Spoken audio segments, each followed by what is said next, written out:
Hello everyone, welcome to evidyarthi.in। आज हम करने जा रहे हैं इंग्लिश ग्रामर में नाउन का MCQ। सेट 4। बाकी सेट्स हम पहले ही कर चुके हैं, जिसका लिंक आपको डिस्क्रिप्शन में मिल जाएगा। इसको आप अपनी किसी भी लैंग्वेज में ट्रांसलेट करके सॉल्व कर सकते हैं। चलिए स्टार्ट करते हैं। Question number 1। A. I think this. B. is not your book. C. It is somebody's else. D. No error। इसमें आपको कौन से ऑप्शन में एरर है वो बताना है। Option A, I think this। Option B, is not your book। Option C, it is somebody's else। Option D, no error। तो इसका करेक्ट आंसर है ऑप्शन C, क्योंकि इसका मतलब है मुझे लगता है कि यह आपकी किताब नहीं है, ये किसी और की है। तो यहाँ एपोस्ट्रोफी S का यूज पॉजेसिव फॉर्म के लिए किया गया है। somebody's else का मतलब कोई भी चीज जब किसी और का हो। Question number 2। A. She could not complete. B. Even the 2/3 C of the book. D. Owing to her busy schedule। इसमें भी आपको कौन से ऑप्शन में एरर है बताना है। Option A, She could not complete। Option B, Even the 2/3। Option C, of the book। Option D, Owing to her busy schedule। तो इसका करेक्ट आंसर है ऑप्शन बी, क्योंकि 2/3 सही आंसर है और इसके पहले आर्टिकल द की भी नीड नहीं है। Question number 3। A. It is a big blunder. B. But we had C to ignore it। D. No error। तो इसमें एरर फाइंड आउट करना है आपको। Option A, It is a big blunder। Option B, But we had। Option C, To ignore it। Option D, No error। तो हमारा error है option B में, क्योंकि ब्लंडर का मतलब अपने आप में ही एक मिस्टेक है, तो इसमें बिग जोड़ना जरूरी नहीं है। Question number 4। A. Whenever he goes to Mumbai। B. He stays in C. 5 stars hotels। D. No error। तो आपको इसमें एरर बताना है। Option A, Whenever he goes to Mumbai। Option B, He stays in। Option C, 5 stars hotels। Option D, No error। तो हमारा error है option C, 5 stars hotels में, क्योंकि वो जब भी मुंबई जाते हैं तो 5 स्टार्स होटल्स में रुकते हैं। और यहाँ स्टार्स में से एस हटाकर ओनली स्टार होगा, क्योंकि 5 स्टार यह एक सिंगुलर फॉर्म है। Question number 5। A. The company has ordered। B. Some। C. New equipments। D. No error। तो आपको इस सेंटेंस में एरर बताना है। यहाँ कंपनी ने कुछ नए उपकरणों का ऑर्डर दिया है। Option A, The company has ordered। Option B, Some। Option C, New equipments। Option D, No error। तो हमारा एरर है ऑप्शन C, New equipments में। यहाँ इक्विपमेंट्स को करेक्ट करके इक्विपमेंट होगा, क्योंकि इक्विपमेंट एक अनकाउंटेबल नाउन यानी अनगिनत संज्ञा है और इसके लिए प्लूरल फॉर्म की जरूरत नहीं होती है। यहाँ इसे सिंगुलर फॉर्म में ही लिख सकते हैं। Question number 6। A. 2 summons have been issued by the court। B. But he has not C. yet appeared before the court। D. No error। इसका मतलब है कि अदालत से समन्स जारी किए गए हैं, लेकिन वो भी तक अदालत के सामने पेश नहीं हुए हैं। तो बताइए किस ऑप्शन में एरर है। Option A, 2 summons have been issued by the court। Option B, but he has not। Option C, yet appeared before the court। Option D, No error। तो हमारा एरर है option A, 2 summons have been issued by the court में, क्योंकि जब हम noun का use करते हैं तो समन्स एक सिंगुलर फॉर्म माना जाता है, इसलिए यहाँ समन्सेस का यूज होगा। क्योंकि यहाँ 2 समन्स की बात की गई है तो यहाँ प्लूरल फॉर्म का यूज होगा। Question number 7। A. That house। B. is built of C. stones। D. No error। इसका मतलब है कि वो घर पत्थरों से बना हुआ है। तो बताइए किस ऑप्शन में एरर है। Option A, That house। Option B, is built of। Option C, stones। Option D, No error। तो हमारा एरर है ऑप्शन C, stones में, क्योंकि स्टोन एक अनकाउंटेबल नाउन यानी अनगिनत संज्ञा है, इसलिए यहाँ स्टोन्स को अलग अलग टुकड़ों में डिवाइड नहीं किया जा सकता है। इसका प्लूरल फॉर्म स्टोन्स नहीं, बल्कि इसका सिंगुलर फॉर्म स्टोन का ही यूज होगा। Question number 8।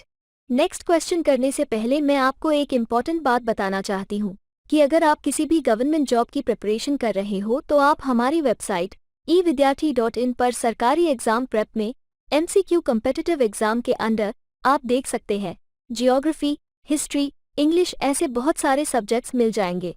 फॉर एग्जाम्पल अगर आप इंग्लिश का MCQ सॉल्व करना चाहते हैं तो आप इसमें से अपना टॉपिक सेलेक्ट कर लेंगे। अगर आपको नाउन का टॉपिक करना है तो आप नाउन में जाएंगे, फिर यहाँ आपको उसके बाकी के सेट्स भी मिलेंगे जिनको आप अपनी सूटेबल लैंग्वेज में सॉल्व कर सकते हैं, like Hindi, English, Bengali etcetera. और अगर आपको इनको सॉल्व करने में कोई प्रॉब्लम आ रही है तो आप हमारे नोट्स पर जाके इनको और अच्छे से पढ़ सकते हैं। यहाँ और भी टॉपिक्स के नोट्स अवेलेबल है और आप हमारे इन टॉपिक्स की वीडियोस भी देख सकते हैं। यह मैंने आपको एक एग्जाम्पल दिया है। ऐसे आप किसी भी सब्जेक्ट लाइक करंट अफेयर्स या हिस्ट्री किसी में भी कर सकते हैं और यह सब बिल्कुल फ्री है। देखते हैं next question. A. Sheeps are economically useful. B. And so they are reared. C. For wool and meat. D. No error. इसका मतलब है कि भेड़ें इकोनॉमिकली मीन्स आर्थिक रूप से उपयोगी हैं और इसलिए उन्हें पाला जाता है ऊन और मांस के लिए। तो आपको एरर किस ऑप्शन में है वो बताना है। Option A. Sheeps are economically useful. Option B. And so they are reared. Option C. For wool and meat. Option D. No error. तो हमारा एरर है ऑप्शन A शीप्स में, क्योंकि शीप यहाँ एक नाउन है और शीप का प्लूरल फॉर्म शीप ही होता है, इसलिए यहाँ शीप्स नहीं बल्कि शीप का ही यूज होगा। Question number 9। A. They left. B. Their luggages. C.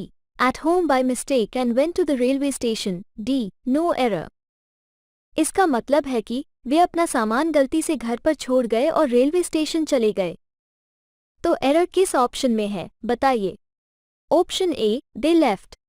Option B. Their luggages. Option C. At home by mistake and went to the railway station. Option D. No error. तो हमारा error है option B their luggages में। यहाँ luggages नहीं बल्कि luggage का ही use होगा, क्योंकि लगेज एक अनकाउंटेबल नाउन यानी अनगिनत संज्ञा है और इसका प्रयोग हमेशा सिंगुलर फॉर्म में किया जाता है। Question number 10। A. I went to the temple. B. With my parents, aunts. C. And cousin sisters. D. No error.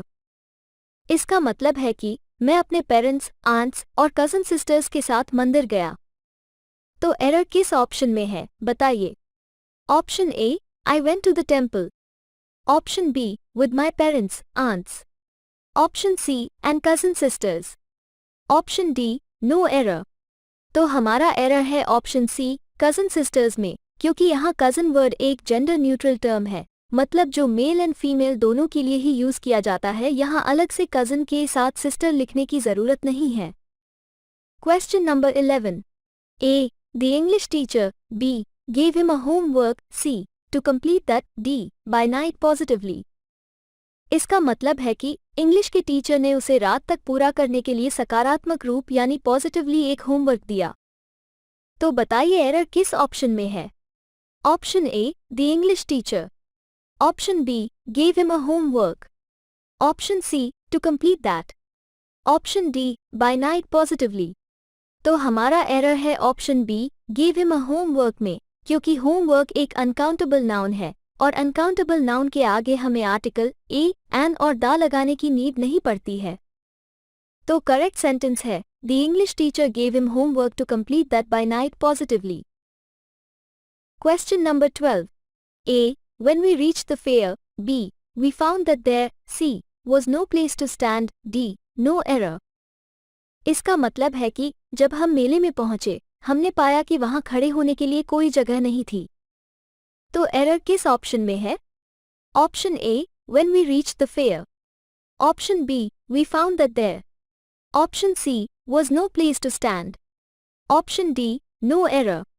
तो हमारा एरर है ऑप्शन D. No error, क्योंकि इस सेंटेंस में कोई एरर नहीं है। Question number 13। A. There should be. B. No furnitures. C. In my room. D. No error. इसका मतलब है कि मेरे कमरे में कोई भी फर्नीचर नहीं होना चाहिए। तो एरर किस ऑप्शन में है। Option A. There should be. Option B no furnitures, option C in my room, option D no error. तो हमारा एरर है ऑप्शन बी नो फर्नीचर्स में। यहाँ फर्नीचर एक अनकाउंटेबल नाउन है, इसलिए यहाँ फर्नीचर का सिंगुलर फॉर्म का यूज करेंगे, तो फर्नीचर्स की जगह पर फर्नीचर होगा। Question number 14। What is the collective noun for a group of बीज? मतलब मधुमक्खियों के ग्रुप के लिए आपको कलेक्टिव नाउन यानी समूहवाचक संज्ञा बताना है। Swarm, flock, herd, pack. Swarm means किसी वी इंसेक्ट्स का ग्रुप, फ्लॉक मीन्स किसी वी एनिमल्स का ग्रुप, हर्ड मीन्स वी किसी वी एनिमल्स का ग्रुप, पैक तो आपको पता ही है किसी वी चीज की पैकिंग करना। तो इसका करेक्ट आंसर है स्वॉर्म मीन्स इंसेक्ट्स का group. Question number 15। In the sentence the laughter of the children echoed in the playground, what is the noun phrase? Phrase means शब्दों का वो ग्रुप जो पूरा सेंटेंस तो नहीं होता लेकिन उसका कोई मीनिंग देता हो। Children echoed, playground, laughter of the children, the laughter। तो इसका करेक्ट आंसर है laughter of the children means बच्चों की हंसी। Question number 16। Identify the compound noun in the following options। तो compound noun means noun का ऐसा फॉर्म जो दो या दो से अधिक अलग अलग शब्दों से बनी है। अब ऑप्शंस देखते हैं। sunflower, running, butterfly, playing। तो इसका करेक्ट आंसर है sunflower, जो sun और flower दो वर्ड से मिलकर बना है। Question number 17। A. He told me that। B. It was। C. His friend's Shankar's house। D. No error। इसका मतलब है कि उसने मुझे बताया कि यह उसके दोस्त शंकर का घर था। तो एरर किस ऑप्शन में है? A. He told me that। B. It was। C. His friend's Shankar's house। D. No error।